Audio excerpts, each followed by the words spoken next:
So right now, about 125 rounds. You can see all the powder there. I'm going to get this cleaned up, put the snowshoes parts in, then we'll come back to it. Alright, so I got some snowshoes parts. I think his name is Mark Richardson. I'll put a link to his eBay page below, but he's got a few different styles of this. This is a rotocam. This is actually going to help your shell plate index a little better. This is just going to eliminate grease. You see both these parts have bearings. You got the roller cam, low mass detent ball. I don't quite know what it's made of. He says it's not ceramic and it's not just a typical plastic ball. Also, this washer, this comes with this. You put this washer underneath your shell plate bolt. This is an oil light. It's like an oil impregnated bronze. Supposed to help it slide around a little bit better. So the next part we're going to do is the rotocam. As you can see, this actuator that advances your shell plate, it's running on this. You can see the friction point. What this is going to do, that's going to eliminate having to grease all this. It's just going to put a bearing in there, that way it's going to roll on it. So this is going to use the existing screws that are already in the Dillon press. This is a 5/32 Allen wrench.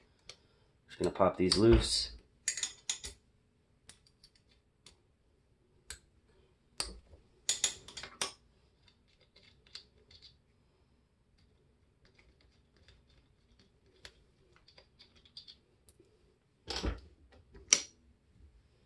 You can see the back of them, very similar, got the same groove. So raise the shell plate up so we can get these screws started. So they do leave a little bit of play for adjustment.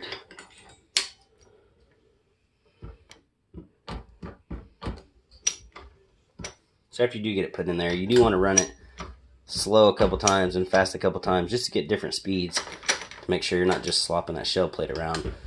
You want to make sure your priming pin's coming up at that center station every time, just perfect.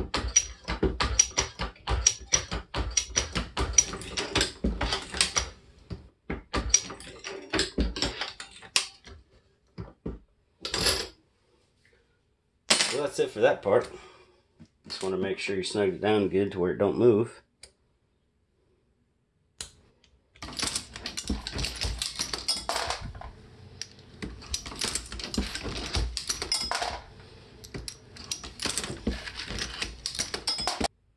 I've got a couple primer tubes loaded up, so I'm going to go ahead and do a little loading session now that I got the snowshoes parts in. If you haven't watched all three of those parts, then you can go check that out, or you can stay tuned and watch the loading session. I will have a 3D printed case feeder here soon. It's a 19-hour print, so I still got a while on that. It's worth that extra time, being about $400 to $500 cheaper. Obviously, it's not going to be the same quality as those other ones, but I'm going to make a video on that.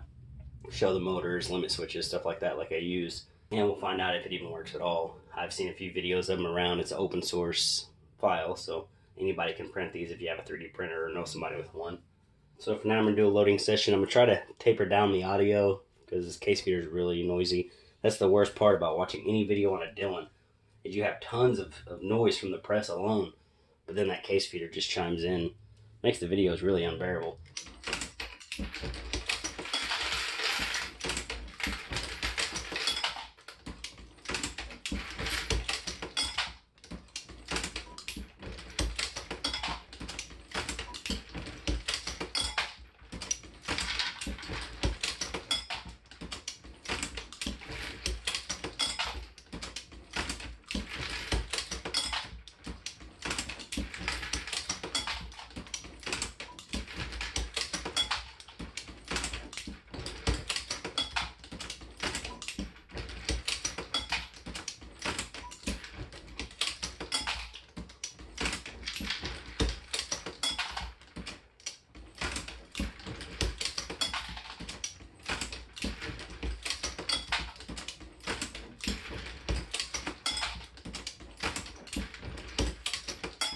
When I'm putting these bullets in, I'm looking inside of every single case, looking for a different level of powder.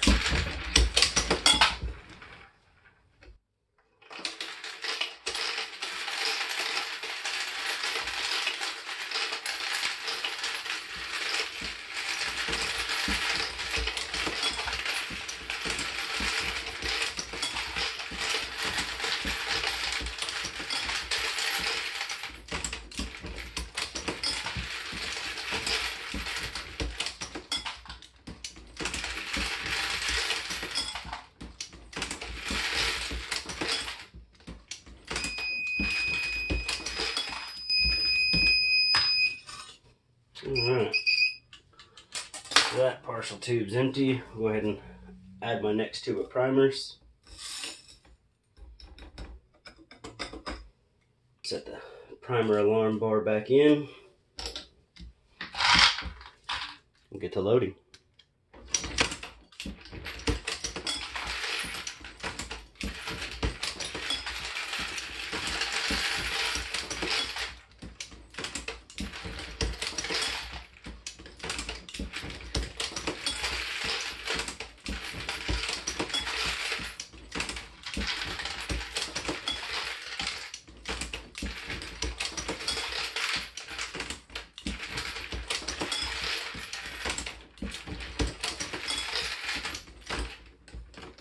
Oh no!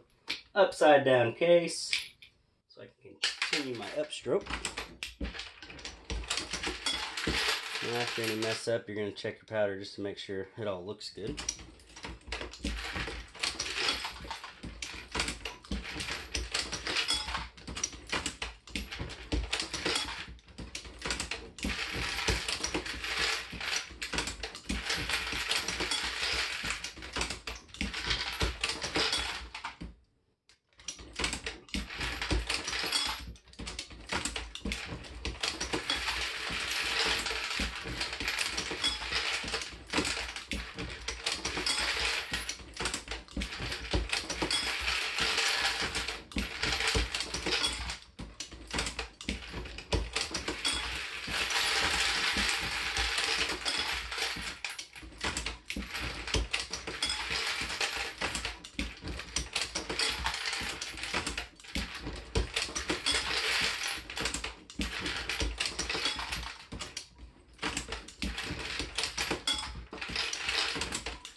Well, I thought the primer snapped, but still got a good primer right there.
Go ahead and finish up the primers in the system.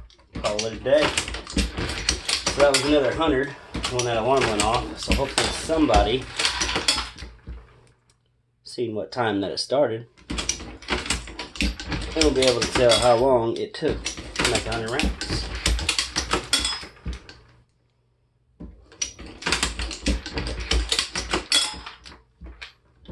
Make sure there's still primers in it.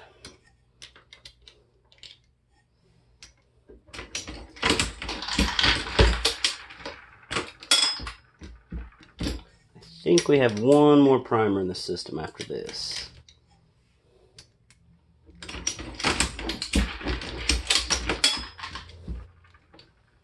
Go ahead and throw this case out. Let's see what we got. There was a primer.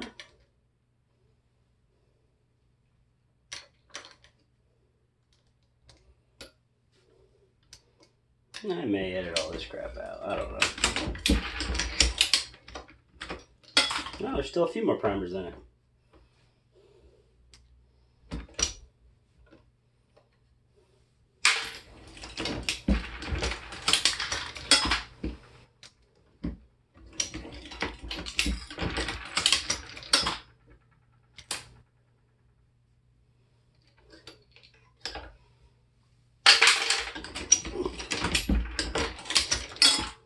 Well, I was way off. I still had about 4 more primers to go. Got a pretty good bucket of ammo here. That's probably a little over 200 right there. Every batch, before I dump this tray into my ammo cans, I'll take out about 10 or 15, put them on the micrometer, the digital caliper. Then I'll take a barrel, or if you have a case gauge, I've never used a case gauge, I usually use a barrel. Like, I'll take the upper to my AR-9, and I'll drop 10 or 15 of them in there, just to make sure they slide in and out freely. That's it. I'm going to put some of these on the mic, plunk them in one of my barrels, and dump them in an ammo can. Thanks for watching.